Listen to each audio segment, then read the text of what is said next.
Abercrombie's viral denim sale is back, and Spotify listeners get an extra 15% off with code SPOTIFYAF. Abercrombie is known for their denim. With 30 to 50% off all jeans, find out how denim should fit. Shop the viral denim sale in the Abercrombie app, online, or in stores. Valid in stores and online through August 11th, 2025 in U.S. and Canada. Excludes clearance, price reflects discount. Code valid in U.S. and Canada through August 11th, 2025. Exclusions apply. See details online. This episode is brought to you by the world's first reposado from Tequila Herradura. Made with slow-cooked, hand-harvested agave sealed into oak barrels and aged 11 months. Before being enjoyed in your glass. Experience the world's first reposado.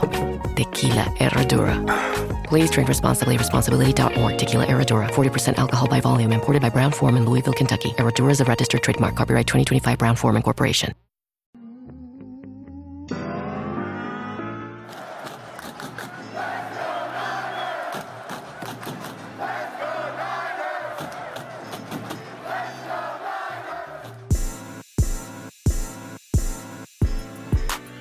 Welcome into 49ers Access. My name is Sterling Bennett, and we just watched San Francisco 49ers preseason week 1 just wrap up against the Denver Broncos. They lose 30-9 in what was an otherwise, dare I say, positive outcome for the San Francisco 49ers. Obviously, you'd like to win a game like this, but I think there were a lot of great things on display. And there was a lot of negative things on display for San Francisco. Some great things from Jordan Watkins and Marques Sigle.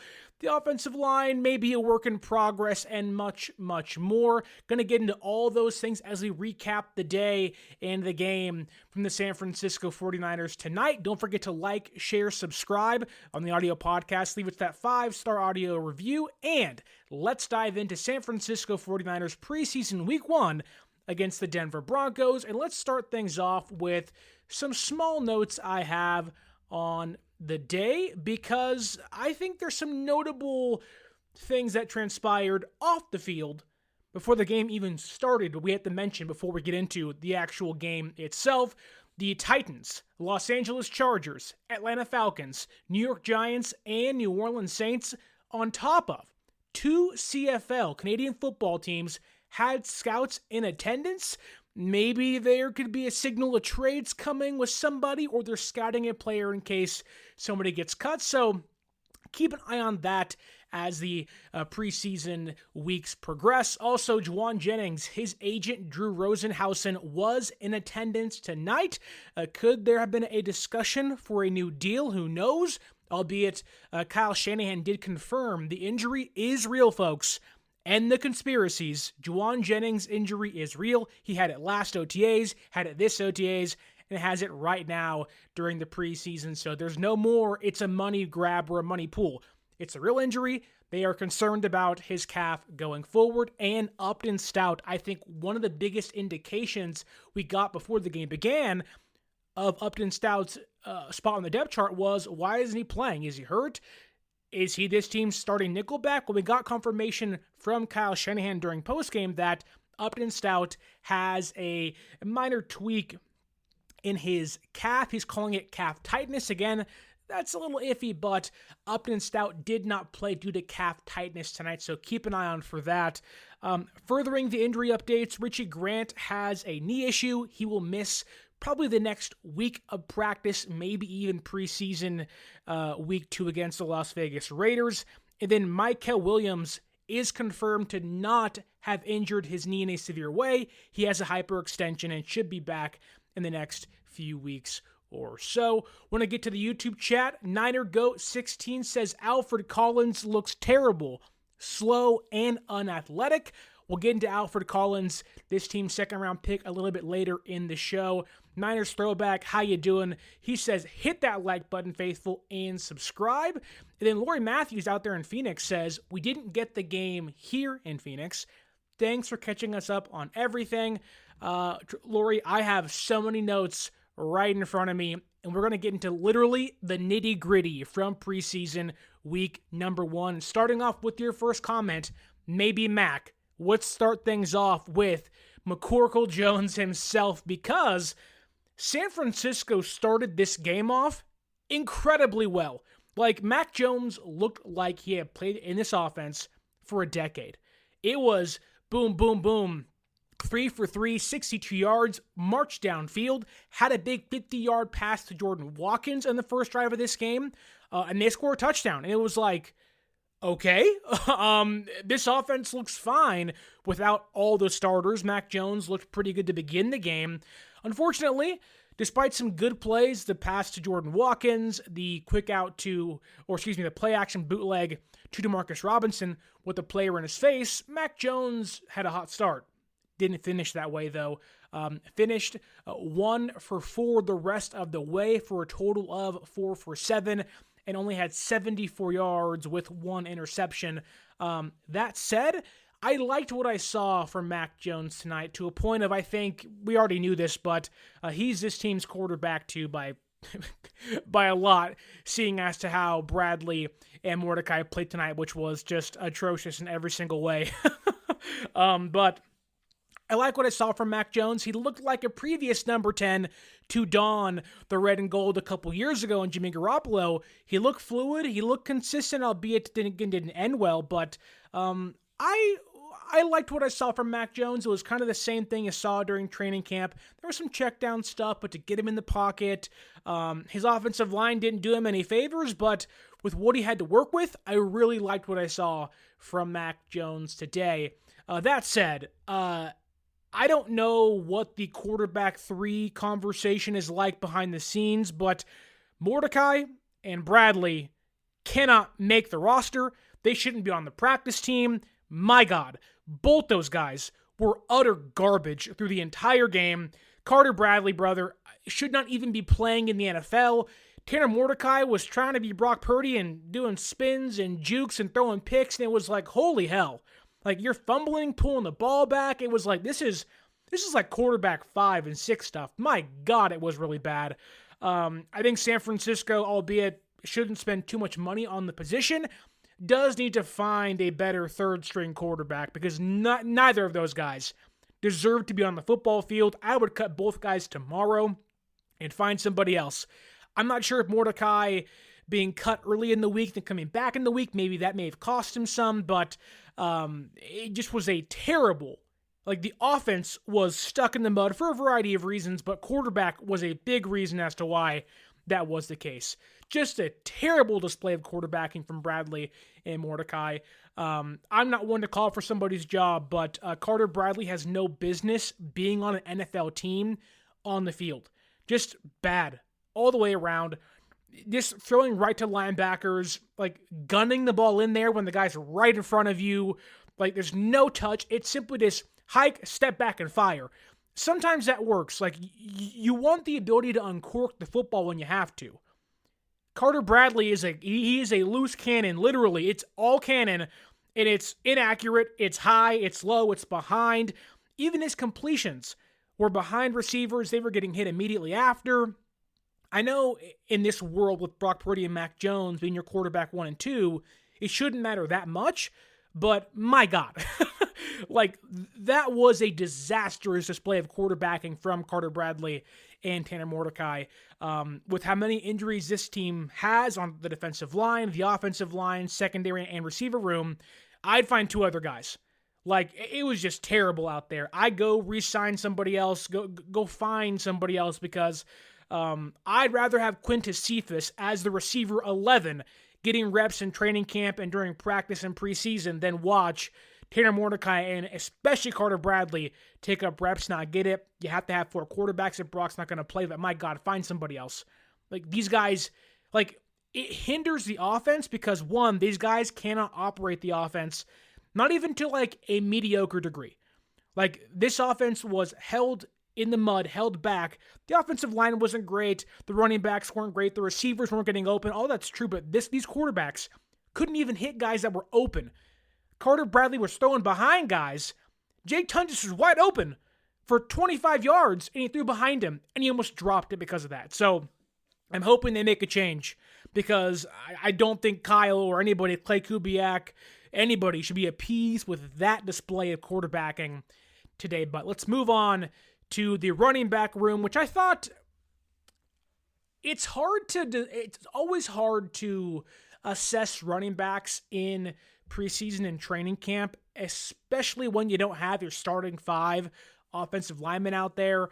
You don't have Trent to run behind, or Pooney and Brendel and McKivitz, guys who are above average, if not good run blockers, that know how the wide zone scheme works and can run it pretty well.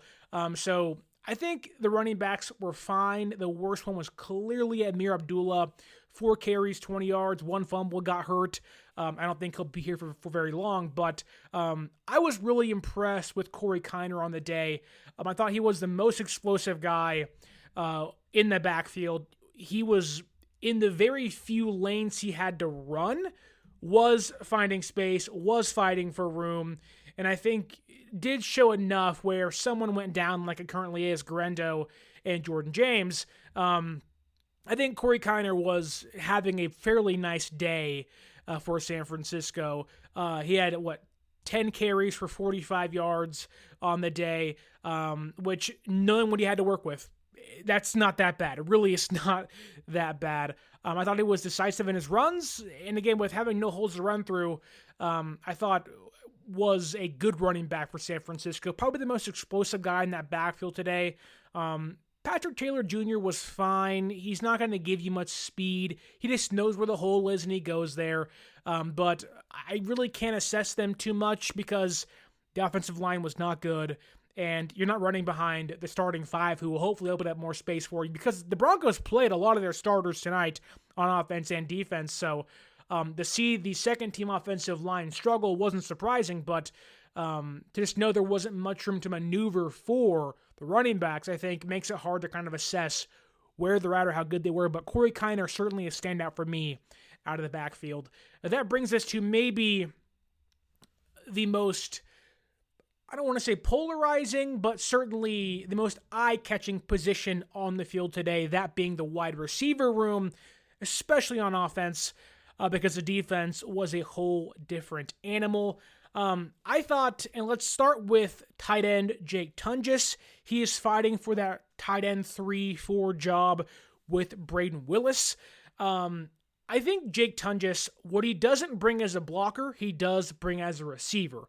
And that, I think, can separate him from Braden Willis as tight end 3. Now, right now, I would have Willis above him, but Willis isn't much of a receiver. He's an average blocker that can play special teams for you. But Tunges can give you something more than Luke Farrell can as a wide receiver, and we saw it tonight.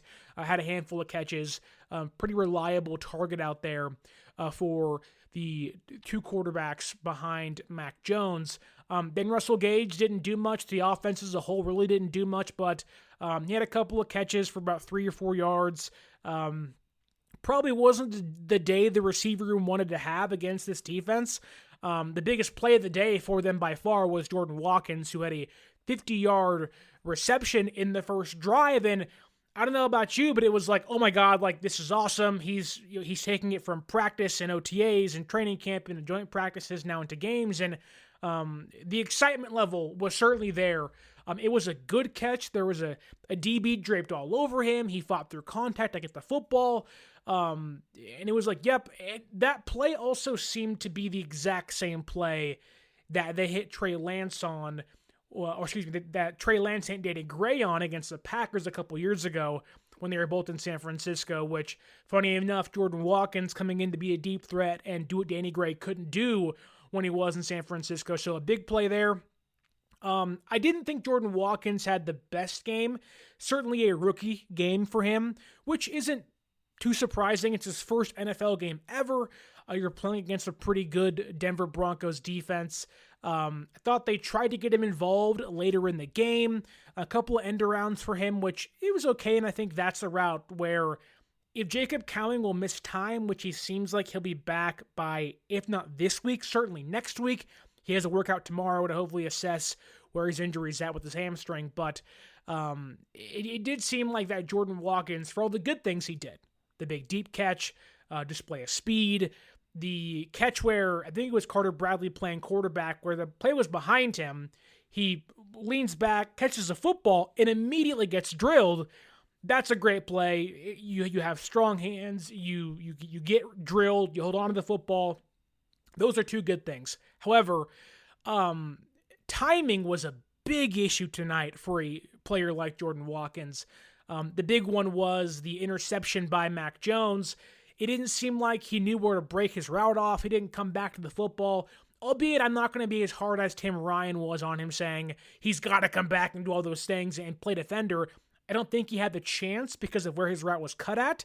That said, those are the small things that Kyle looks for, and it's why you see young receivers not play as much. So, for all the good work that Jordan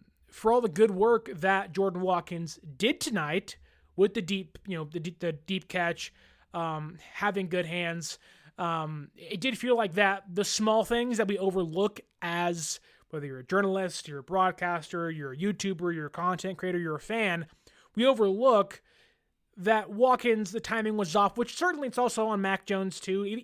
And look, even Mac Jones in his postgame said, he's a rookie and I'm new in the system. Like, we're trying to figure ourselves out and get together. So it's a work in progress. That's where things are. But hopefully maybe we see Watkins and Purdy play during whether it's week 2 or week 3 of preseason, and maybe see some more chemistry there. Watkins and Purdy have had a better chemistry in practice, so that could be one thing that could be an issue to clean up as time progresses. But I do think that Watkins had a pretty mixed day. A lot of good stuff, but some stuff you have to work on. You're not going to be too hard on a rookie. It's his first game ever. Like, he's going to make mistakes. But knowing how tough Kyle is on wide receivers, timing is one thing he will not put up with being wrong. It's a big reason as to why Pearsall, him and Purdy didn't connect early in their time together after he came back from being shot, which makes sense, right? No OTAs, no training camp, no preseason. Timing was off. Watkins having that time in OTAs and training camp and preseason to build chemistry with the quarterbacks, I'm hoping that cleans itself up, but the one way to clean that up is to play more. Whether it's training camp or practice and joint practices, the more you play with the quarterback and the offense, that'll clean itself up. So by no means am I condemning Jordan Watkins to being a bad player. I thought it was really good stuff and some things that Kyle will point out to him and say, look, this has to get better if you want to play this year. So I guess a mixed bag for a player like Jordan Watkins, but I do want to mention the end-around stuff is one area where he has the speed, and if Jacob Cowing is either not going to solidify himself on the roster or be hurt again, that is one place where they can utilize Watkins' speed on the offense, even if he isn't playing receiver per se. In the running game, Watkins, I think, could find a way as a weapon in that area, but getting on the field for Kyle Shanahan is dependent on blocking and timing of your routes. So some good stuff, some stuff that really got to be cleaned up for Jordan Watkins. I'm moving along back to the YouTube chat for a second. Big Brick 84 says, "Hey Sterling, yes brother, what's going on? Hope you're doing well." Kawachipto says, "Honestly, quite encouraged." And Strawberry React says, "Throw up on Mac Jones." I didn't think Mac Jones was that bad, Strawberry. Obviously, he wasn't great, but the first drive in structure against the Broncos ones, they marched right down the football field and scored a touchdown. So, again, you want to find consistency. The Broncos had a chance to respond, but I thought there was a good sign there. But again, a lot of that was the offensive line being bad. Spencer Burford was just, wow. Just terrible on the day. And even Austin Pleasant's, like, this team's tackles tonight were not good by any means, especially in pass protection. Are you feeling more fulfilled now that you're back to work? This Friday. No. I need a vacation. See the movie that critics are saying is an awesome, Look at that. crowd-pleasing, fist-pumping, all-out brawl of a film. You're right about that. They're coming after our family. Go fix this. Oh, my. Nobody 2, rated R, only in theaters Friday. That said, let's go back to my notes and let's talk about the offensive line, because I do want to highlight one positive on the night. There probably is more, but the one I saw was Drew Moss, being a UDFA, was brought in. He was working with the third team throughout the entirety of training camp leading into this week. They cut Zach Johnson, who's having a really bad time staying in front of blocks and holding blocks during training camp. They cut him. And Drew Moss is now getting second-team reps, and I think overall held up really well, especially in the running game, playing the guard position. So we're all kind of looking around saying, where's the depth on the roster going to come from? Is it Nick Sigle? Is it Connor Colby? Is it Matt Hennessy? Is it Burford, Pleasance? Where's it going to come from? I thought Drew Moss had a really nice debut playing with the second team on the offensive line, especially on the ground. And I think that, for all the bad that happened tonight on the offensive line, which there's a lot of it, Drew Moss was one of the few highlights for me, especially. I thought the way he was able to get Cory Kiner some lanes to run. There was a block with him, I think, and Braden Willis to spring Kiner off for a pretty nice chunk of change. So Drew Moss, good stuff. The anchor was there. He pancaked a couple guys. You could tell the finishing mentality. Drew Moss has that. And that's what you want. And I think it's why they brought him in, obviously, but also I think it's why he has an upper leg on guys like Connor Colby, like Matt Hennessy, even like Nick Sigle to a certain extent of, this team is trying to find the guy to be the main backup guard. And Drew Moss, I think, has grown really quickly in his rookie training camp and preseason to a point of he might be the next right guard guy in San Francisco, or if they're vying for a left guard, right guard, swing guard situation, he could be that guy, I think. At least what he's shown so far certainly believes, or makes me believe, there's a higher ceiling to him than a UDFA status would indicate. But let's talk about the tackles, because holy crap. We walked into tonight a little worried about the offensive line. I have been preaching that this team's offensive line is a work in progress, that it's not that good, that it really is a kind of a hold your breath situation when you don't have the starting five out there. And even then, if Barch goes down, maybe something else happens. I was like borderline distraught with how bad Spencer Burford was tonight. There was a drive tonight, which I'm sure you guys saw if you watched the games, where 3 consecutive plays. The first one was not his fault, but the second 2 were his fault, where Bonito just ran right by him twice. It was like Burford was so slow. It was a slow first step. He didn't know how to react. He was stuck in the mud. And Bonito being a speed rusher, Burford just couldn't catch up. And look, Cal chipped in the YouTube comments saying, people forget Bonito being an all-pro. Yes, that's true. Like, it's really hard for a second-string left tackle, no matter who it is, to come in against a first-team defense, right? Like, that's always going to be the case, whether it is Colt McKivitz a couple years ago, whether it's Burford now. Whenever you have a backup tackle against a top edge rusher in football, one of the top guys in football, you're going to have an issue there. It's never going to be simple, right? Never going to be simple. But I think Burford has gotten, and here's the big thing, Burford has gotten primarily almost 85% of the first team snaps because Trent takes almost every other day off for the right reasons, but Burford has been primarily this team's starting left tackle throughout the entirety of training camp. And so to see him struggle this much, while I never had high hopes for Spencer Burford, when they give you more guaranteed money on your contract, when you're taking all those first team reps, you expect someone to at least come out there and show you something. And Burford showed me nothing. I didn't think Burford was that bad last year. I thought Burford actually was a pretty competent backup left tackle before he got hurt last season. But I just don't get it. I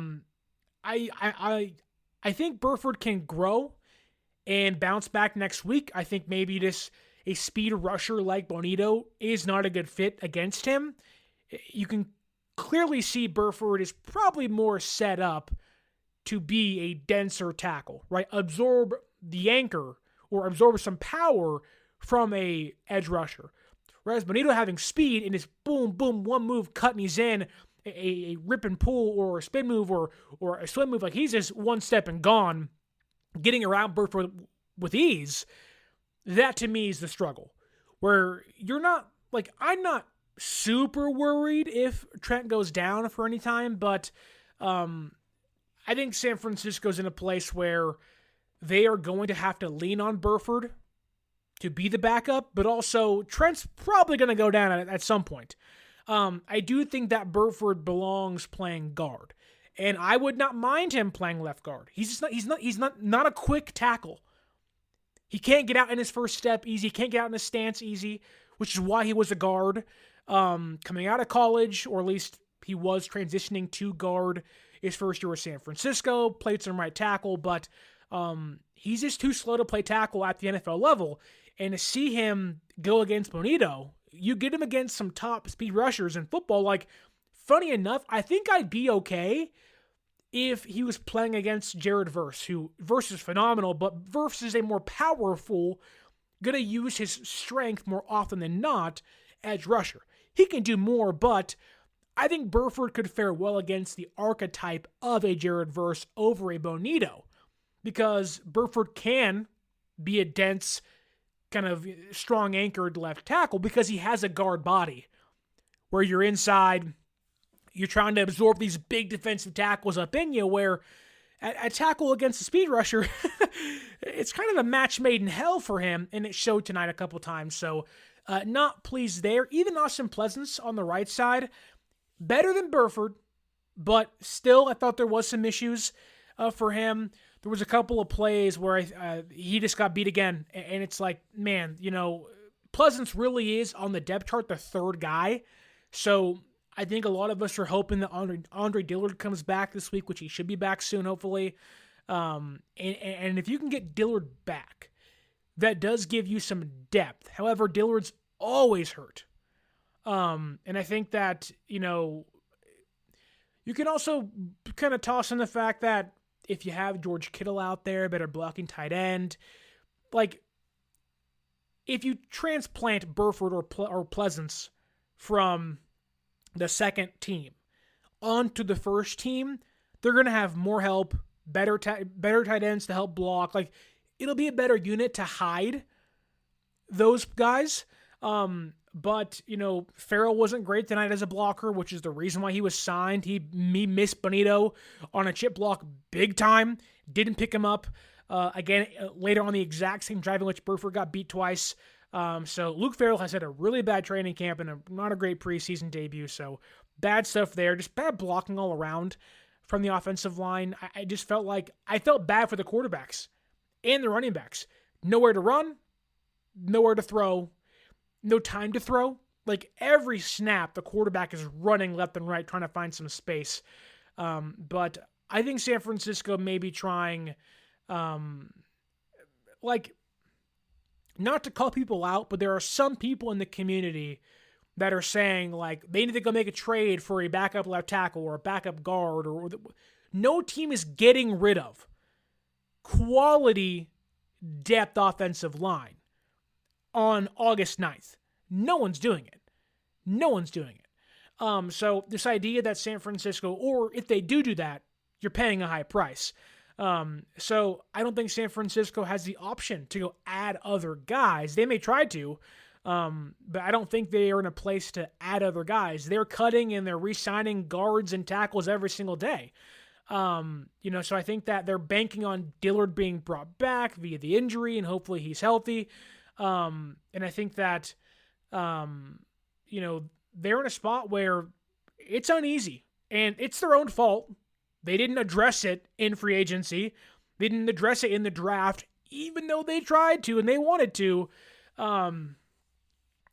This has been a failure on their end a lot of the times. It's cost them 2 Super Bowls, with Burford and Mike Person being a main reason as to why they lost those games against Kansas City.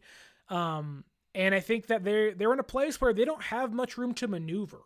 So you're kind of got to hope and bank on Trent not going down, or Burford and Pleasance bouncing back, mainly Burford bouncing back in a big way, or Dillard coming back and being healthy, which is no promise. Lori Matthews asks here, what's the John Feliciano story? Speaking of offensive linemen here, I think a lot of people saw the struggles of the offensive line early in the game, and somebody tagged John Feliciano on Twitter or X and was like, hey, like, bring John back. And John responded and was like, tell Lynch to call me.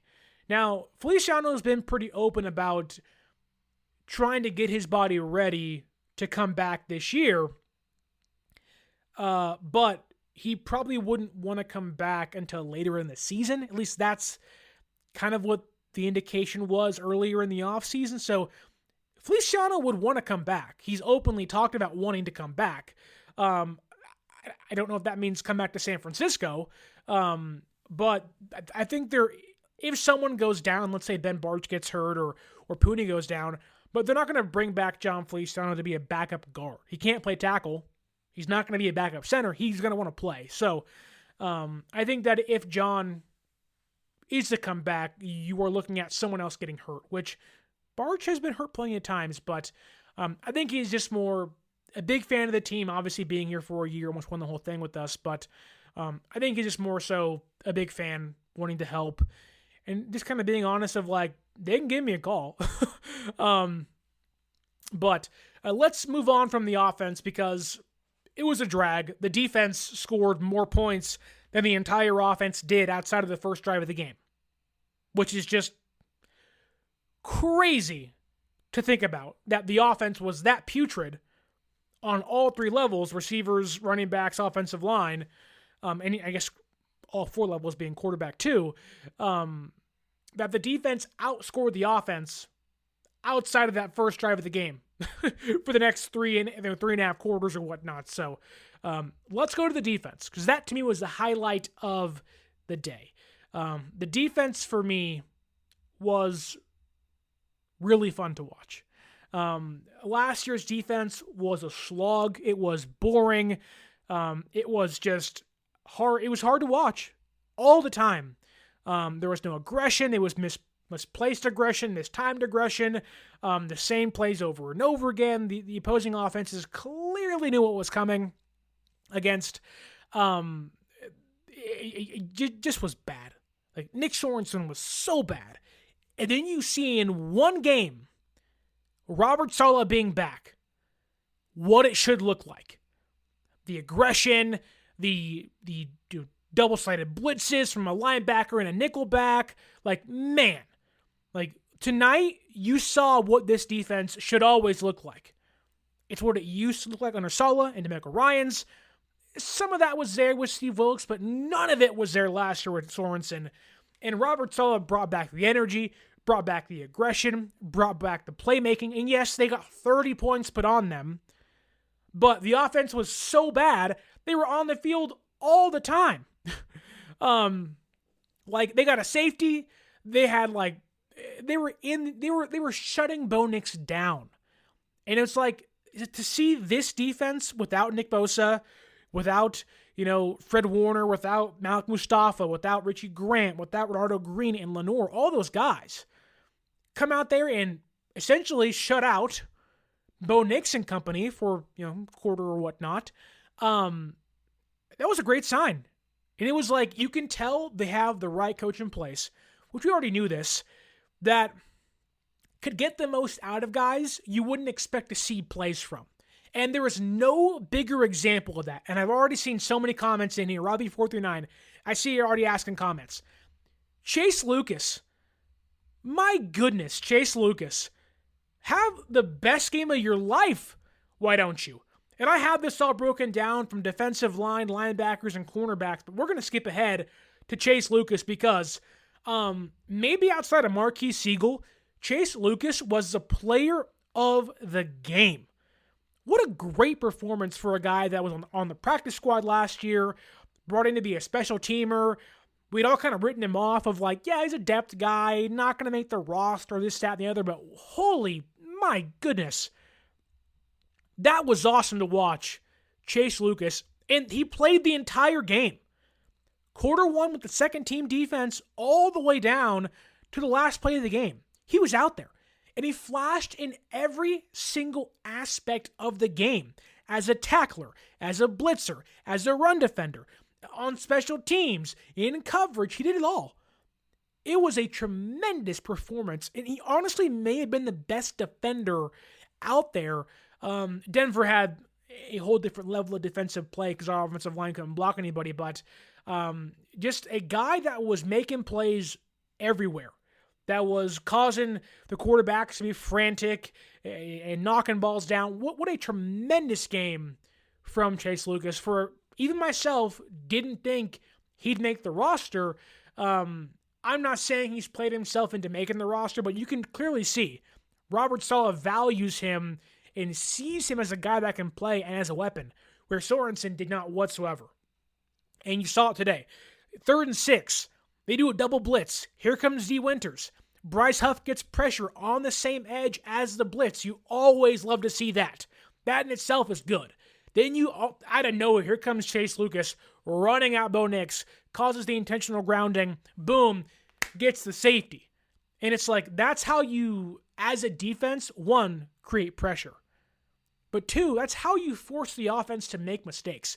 So many times tonight, we saw Saleh bring a blitz, bring some pressure, fake pressure, get the quarterbacks to change their play, this, that, and the other. And look, there were still some struggles. The tackling was atrocious after the halftime period. It was awful, awful. But Chase Lucas himself was tremendous. From my knowledge, Robbie439, Chase Lucas cannot play outside cornerback, to your question here. He's going to be a nickelback if he makes the roster, which tonight could be an indication that he is, or at least will.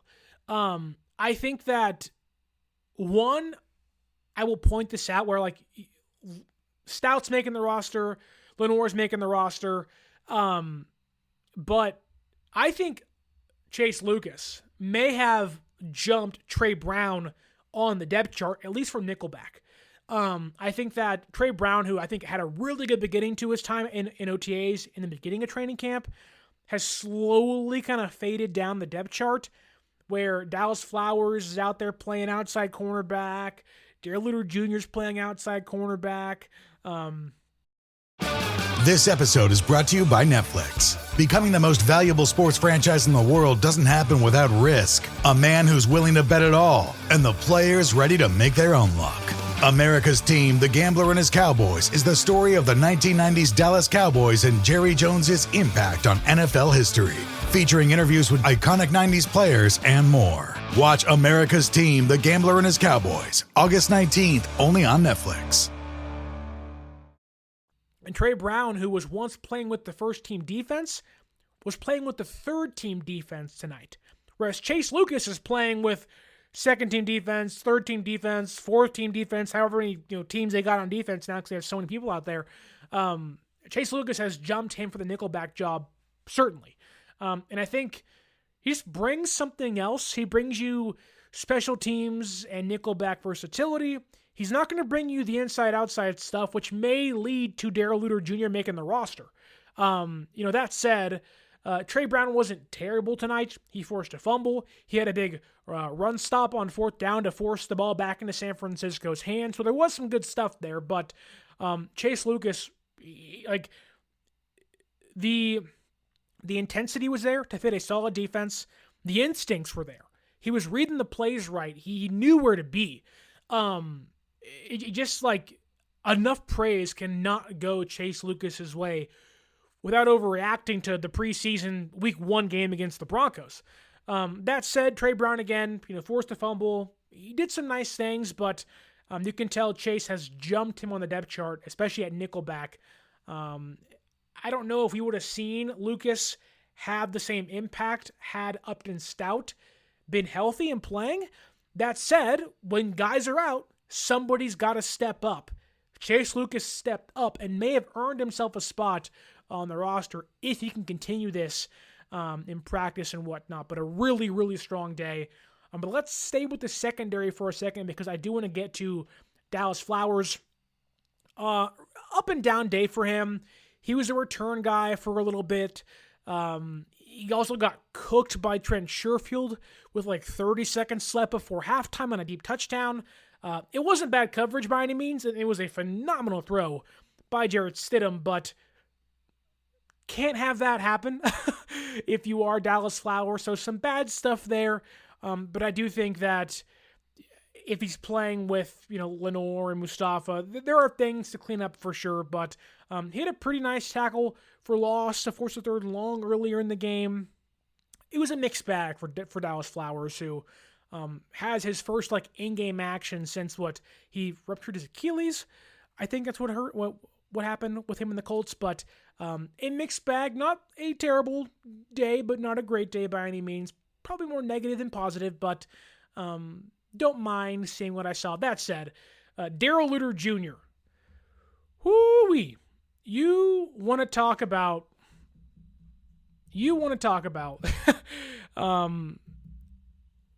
a very hard player to put your finger on, because on one hand, you look at his big PBU against Courtland Sutton and you say, oh, that was awesome, great coverage, cool, almost got the pick, saved the touchdown, that was good stuff.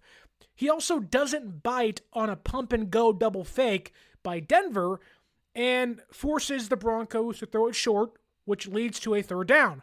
That's good stuff, right? There are two nice plays in there. That's, Darrell Luter Jr., after that stuff, it was a whole lot of horse manure for Darrell Luter Jr.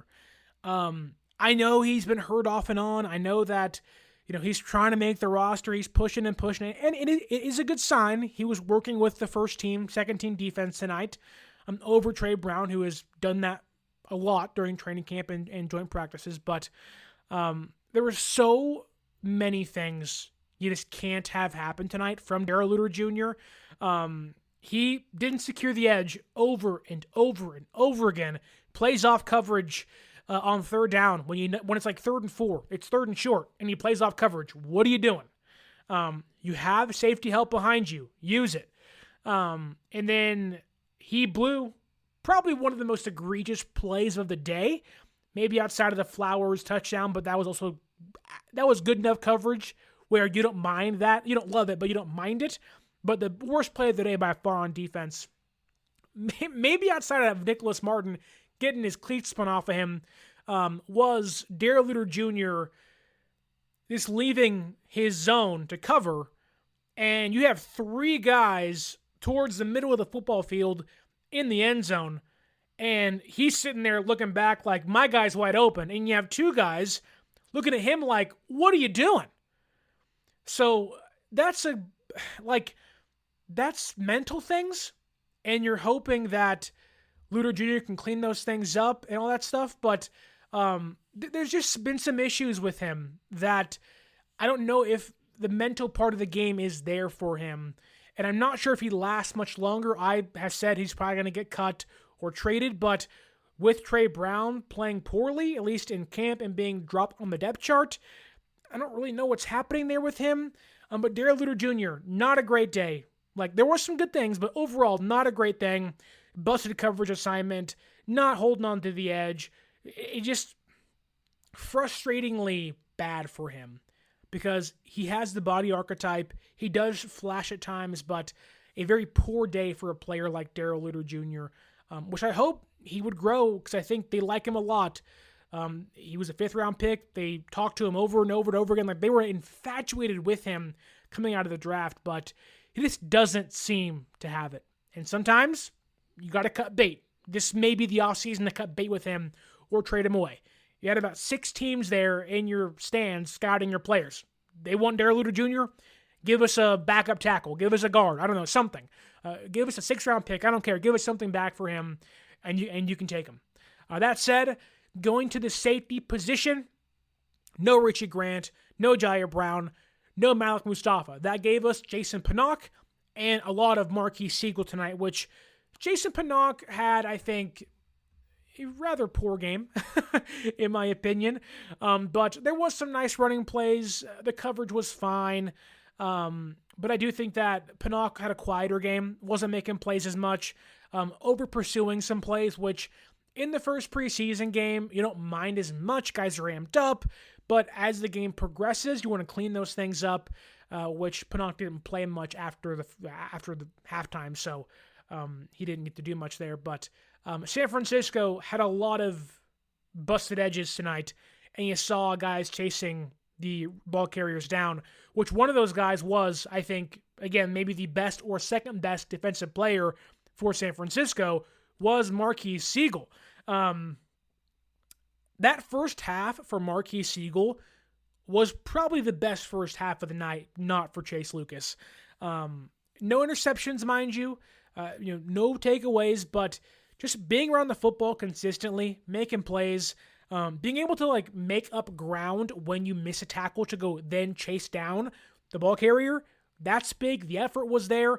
A lot of good run stops for Marques Sigle on the night. I thought that Sigle was kind of there with Chase Lucas having the instincts. There was a screen pass tonight where he just sniffed it out immediately and got the guy down to the ground, which was great. There was a play where it was a pitch pass to Bidet, the running back for Denver, and Gifford blows up the direct route to the running back and gets hands on him first, and Siegel's behind him and cleans it up. And it's that's what you love. He's a guy that can play near the football. Didn't really have any coverage breakdowns from what I can tell on the television. Maybe it's different on the All-22, but I thought that was a pretty strong performance from Marques Sigle, who, a guy you haven't really heard much about during training camp, you haven't seen much about, but you can tell he was waiting for a game like this, of let me finally hit somebody that's not my own teammate, which he did a lot of tonight. There was a play where it was a run to the left, I believe, to Bidet again, and he got away from Nicholas Martin pretty well. It was a one cut to the out, and Martin just whiffed big time.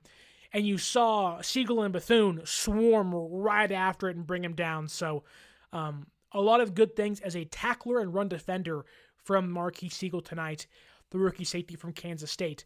That said, one bad play from him I want to highlight, because it may have been the only bad play on special teams the entire night.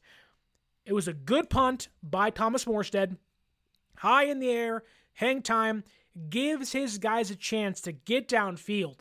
And Sigle has the return man dead to rights. Dead to rights.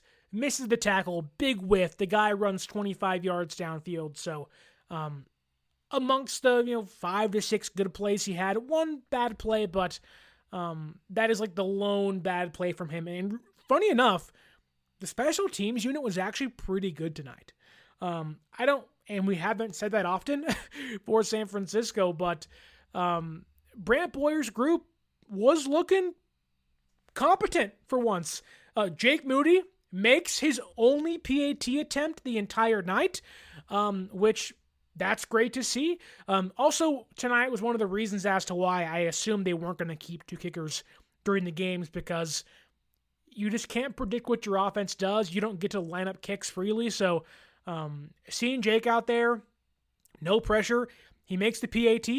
But more importantly, for Jake, an area in which he struggled so much has been kickoffs. They're either too short, they're out of bounds, they're too long, mainly too short. And Jake finally had 2 excellent kickoffs tonight. One went into the end zone, led to a touchback. The other one was right on the goal line, and the guy brought it out and gave San Francisco's unit a chance to get the guy stopped inside the 30. That's what you want to see. Good stuff from Jake Moody. It sounds weird saying that, but good stuff from Jake Moody. Thomas Morstead, you can tell the leg strength may not be there from a ability to kick it deep down the field, but the hang time is certainly there. And maybe he was trying to kind of get that thing narrowed down, but hang time was awesome. Gave his guys a chance almost every single punt to get downfield and make a tackle, which besides that one broken play that Sigle missed a tackle on, I was pleasantly surprised by how great the punt coverage or punt unit was today by San Francisco. The other stuff, Junior Bergen, the punt returner, kick returner. Wow. It feels really good to finally have a return man that can actually break some tackles, can make a few guys miss, and has some speed. No more Richie James Juniors or McLeods or whoever else is back there. Like, Junior Bergen knows what he's doing, knows how to make guys miss. He had 2 kick returns tonight, for 40 yards in total. His big punt return, though, which is one of the biggest areas this team has struggled with year after year after year. It cost them in the Super Bowl, and it's cost them multiple times during the regular season. Has 1 punt return, makes a guy miss on an excellent cut move to his left, just catch move immediately, had the awareness to get out of the way, and a great block by Isaiah Hodgins frees him up for a 28-yard return and gets San Francisco's offense the ball at the 43-yard line, which, if you're playing with the first team unit, you're giving Christian McCaffrey, Brock Purdy, hopefully the next few months or so, Brandon Ayuk, Jauan Jennings, Pearsall, Kittle, all those guys the ball near midfield. Like, that to me is excellent stuff. He did drop a pass as a receiver, which he'll be a work in progress in that area, but as a return man, I think it's going to be really hard to say no to him making the roster. He's young, he's quick, he doesn't have the experience as a receiver just yet, but as a return man, sometimes you don't mind keeping 6 receivers, 7 receivers if that guy can help you win in a big game like that. So hopefully Junior Bergen continues to grow, and hopefully gets more opportunities as the preseason progresses. That said, let's move away.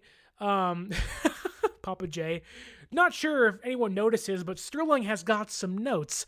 I have offense, defense, special teams breakdown from player to player to player. I was locked in tonight, Papa J, ready to go the whole game. Kyle Chipto says here, Bergen was 1 missed tackle away from a house call. That he was. We haven't seen that for a very long time. Very, very, very long time. So good from Junior Bergen tonight as a return man.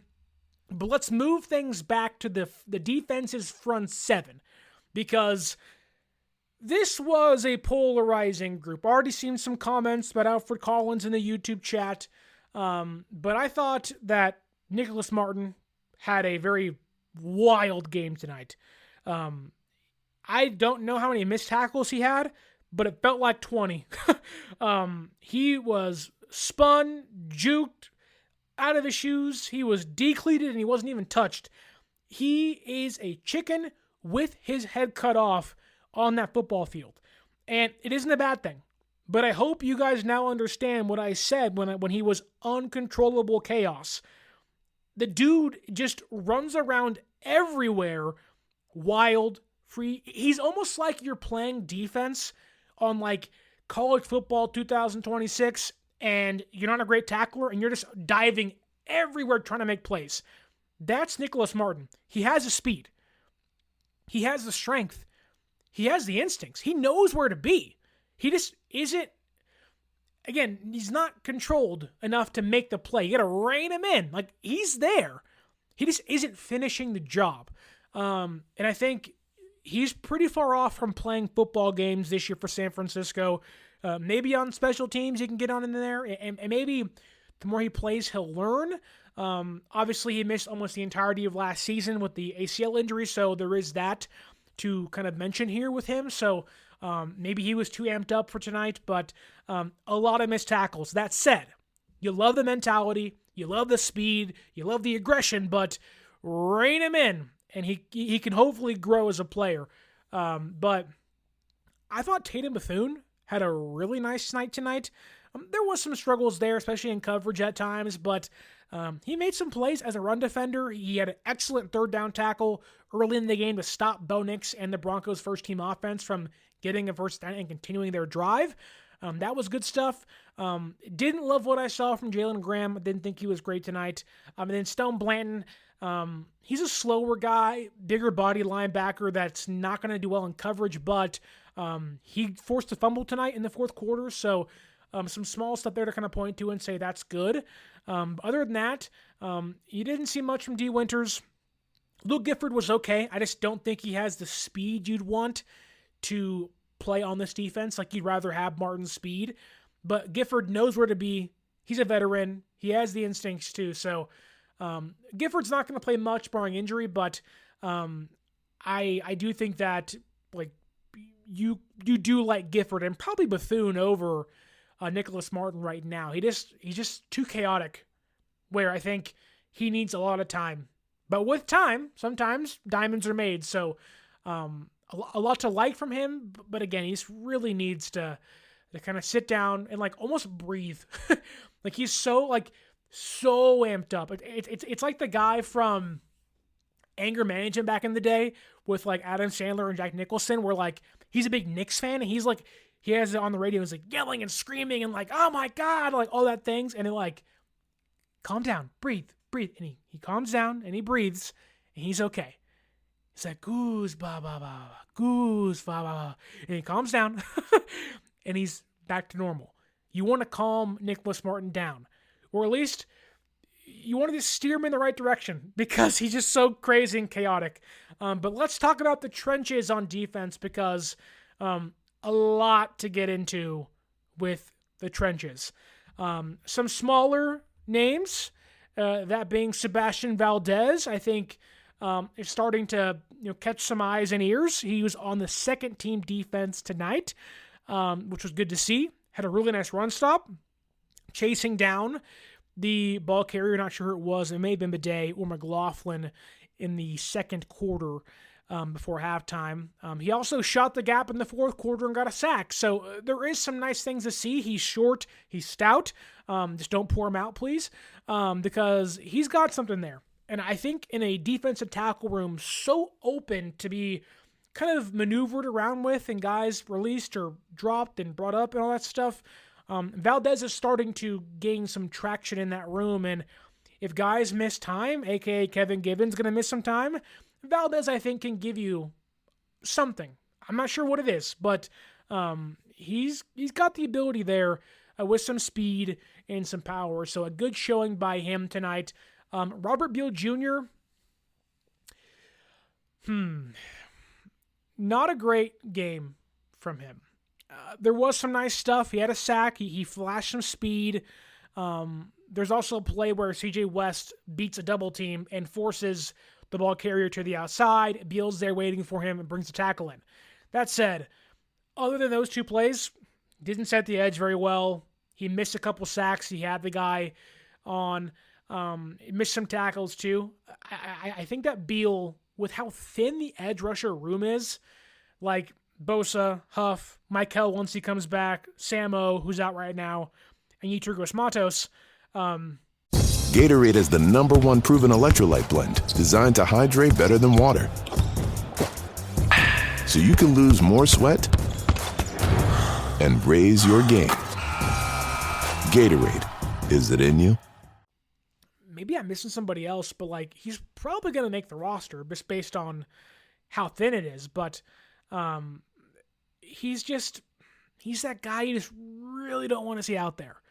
He's certainly a project, but not a great day from him. That said, I do think that Alfred Collins, who I think has gotten the ire of the fan base, and I've seen so many comments in the YouTube chat, if I can get to them one quick second here, is because NinerGoat16 says this: I thought Alfred Collins had upside. He literally looks like Kinlaw if Kinlaw was slow and weak. Alfred Collins showed nothing positive at all. Talk about coming down someone's road. He also says here, if Spencer Burford was a defensive tackle, his name would be Alfred Collins. Jeez. I think there's one more in here too. See if I can find it. Yes. NinerGoat16, once again. Alfred Collins looked terrible. He's slow and unathletic. It was a rough day for Alfred Collins. He's not going to give you much as a pass rusher. All the context that applies to him in training camp and joint practices still apply to game time. Right? He missed months with the team because of injury and the contract stuff. But yeah, it's not because Collins can't move. It's not because Collins is unathletic. Yes, he's a bigger body defensive tackle. Yes, he's a run-stuffing, hopefully double-team taking defensive tackle that can free up guys or be, again, a good run stopper for you. So he's not going to give you much on a base down, first down passing play. That's not what he's going to give you. And there were a handful of plays tonight where I know Denver played their first team offense, and I get that, which he isn't ready to play against just yet, but stonewalled over and over and over and over again. And the big reason is because of that. The pad level's too high. It's been a problem in college. It was a problem when he got to San Francisco, and it's a problem now 2 months into his tenure in San Francisco. His pad level's too high. The minute you give up leverage to, in this case, an all-pro guard of Quinn Miners, you are going to lose almost every single time, especially in the pass rushing game where you don't have a swim move, where you don't have the ability to swipe and just do all these things, rip and pull over and over again. Like, you don't have that plethora of moves to get to the quarterback when you're that limited. And as soon as you raise up and you give up leverage, it's over. The game's over with. And he's just sitting there pushing, going nowhere. And the guy, it's almost like when you're little and your dad's in the way and you're trying to push him out of the way, and it's like, Dad, move, get out of the way. And he's just standing there, no effort at all, but he's not moving an inch. And it's like, wow. And for Collins, he's got the strength. He's got the size. Like, he has the ability to move guys like that, which all pro guards, maybe not, but with growth and time, hopefully he will be. But that pad level, he's got to get it down. Again, like Chris Kocurek said, ass down, ass down, ass down. Get your ass down. If you can get your ass down, you'll get under guys. You'll be able to lift guys up and move dudes around. The pad level's too freaking high for him. And it's going to be a work in progress for him. I'm not sure if that's because of the ankle injury that he had during the draft period in time, but he's got a lot of work to do, because right now of the grouping, he was not one of the top defensive tackles. And once Evan Anderson comes back, he's not going to be a primary defensive tackle against the run either. He just is not playable with the first team off or defense at all. I get it, second round pick, you want him there, but not right now. We have 3 weeks to get there, but not right now. He's not ready. It was not a good day from him. Not as a pass rusher, not as a run stuffer. He's behind in a big way. And you all saw it tonight. I've been telling you for weeks that he's behind. He's behind. Like, it's not great right now. And tonight, full display, just he couldn't move anybody because his pads are too high. Get him down, ass down. And Niner Goat 16 says here, I saw Collins get pushed back 5 yards. Then he started doing jumping jacks, like trying to get the PBU. Flailing around out there trying to do his job. But, yeah, not a great day. But two guys, to me, had a really good days for San Francisco. And if you can get some stuff out of the first guy I'm going to bring up to you, you're in a good place, or a better place than we thought you'd be on the defensive line, because Kalia Davis, clap it up for Kalia Davis. What a tremendous outing for him as a pass rusher on the night. He had a great, I don't say a great sack, but Bradley Anea gets some pressure, forces the quarterback up into the defensive tackle area. He's sitting there waiting for him. Stidham runs right into him, brings him down, grabs him, gets a sack. The other one was, to me, probably his best play of the night. He breaks through the gap, chases down the running back from behind, and stops him for a near TFL. Also had a handful of other TFLs in the night, some other good run stops. A really, really good day from Kalia Davis, where he's been hurt over and over again. He's a guy who's missed so much time, and they drafted him with the idea of being the pass-rushing version of DJ Jones. He ain't been that whatsoever. But if you can get him healthy and that presence on your defensive tackle room, and you add in a rookie Collins who needs a lot of help, but Collins, Evan Anderson, Jordan Elliott, CJ West, Kevin Gibbons when he's healthy, Sebastian Valdez. It isn't a great room, but there's a heck of a lot more potential there than what it seemed like it was going to be coming into the season. So Kalia Davis, a very good day for him. Maybe one of his best days as a pro against Denver's first team offense. So 2 thumbs up from me to Kalia Davis after tonight's preseason opener against the Broncos. And finally, to end today's show, let's talk about the defensive tackle everyone wanted to see. That being C.J. West. Did you like what you saw? Did you like what you saw from the 4th round pick this year from Indiana? Him getting, I guess in this case, second team defensive reps, but the defensive tackle room really was the first team defensive tackle room today. So getting first team reps tonight. And I thought West looked really good. And it's so hard to get like an idea as to where someone's at during training camp and joint practice because they're much more controlled. It really isn't real football. Joint practices are more than training camp, and to a certain degree, sometimes more than preseason because you can try new things and put guys in like very like distinct situations. But I thought West in his first preseason game, in like his first real uncut football outing with San Francisco, was awesome. When he blew up that double team in the first quarter, it was like, whoa. And that was the play where he forces the running back right into Robert Beal Jr.'s arms for a run stop. And it was like, uh-oh.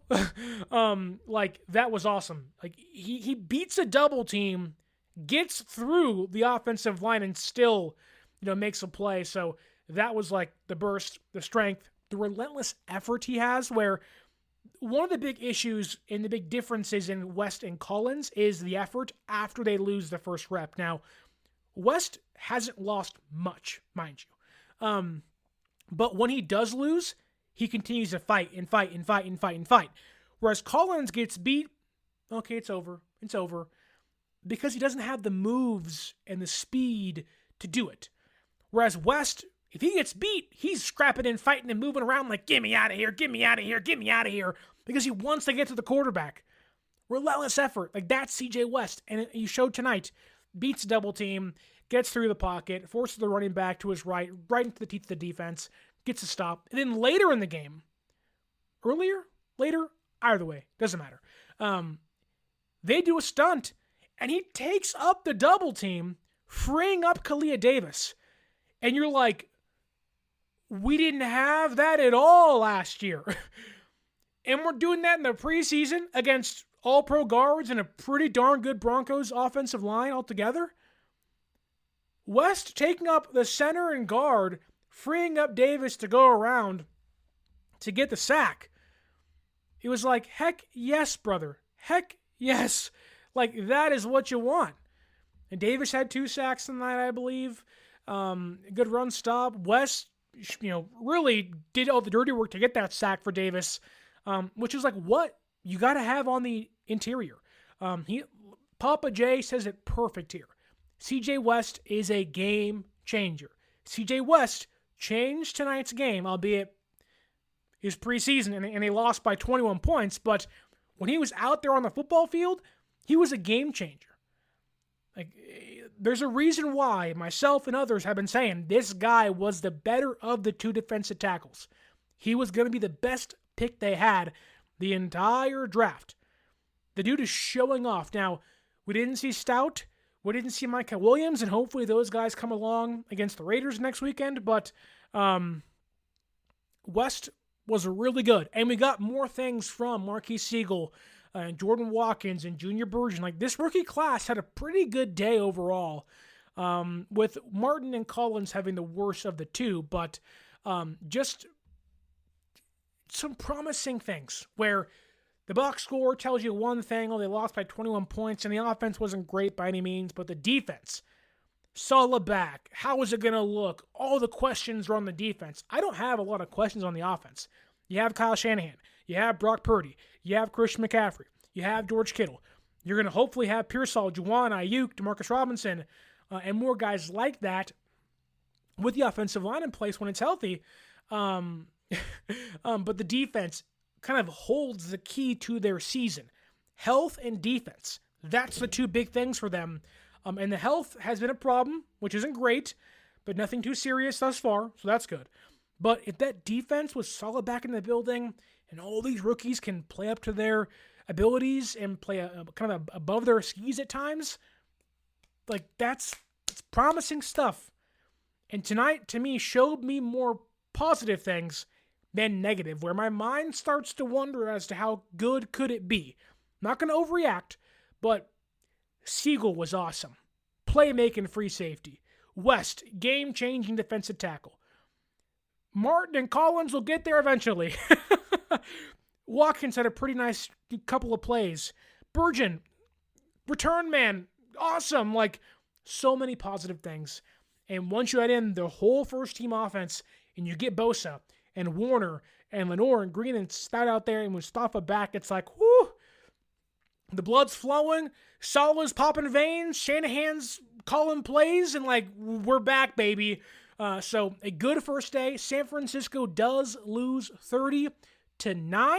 A lot of work to do, but a positive outcome from the day overall. Want to kindly ask you to like, share, and subscribe to the show if you can. You can follow us on social media at 49ers_access is the X or Twitter.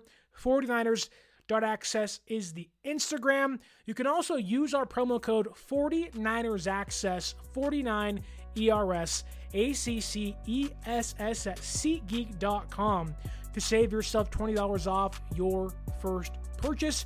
You want to see San Francisco play in Vegas next weekend or back at home against Los Angeles, the Chargers, in 2 weekends. Get your tickets at SeatGeek.com and use that promo code and save yourself $20 off your first purchase. That said, I want to thank Papa J, Niner Goat 16, Kawachipto, Big Brick 84, Joy P, a brand new person in the YouTube comments, Lori Matthews, Strawberry Reacts, B Bop Jones, Robbie 439, and many, many others. I'm sure Bobo's in there somewhere. They're hiding, but I'm sure they're in there somewhere. But thank you all for watching, listening. San Francisco drops to 0-1 in the preseason. Not like it matters, but stay tuned for more content. Tell me down below what your takeaways from the preseason game was. And as always, my name is Sterling Bennett. And until next time, stay faithful.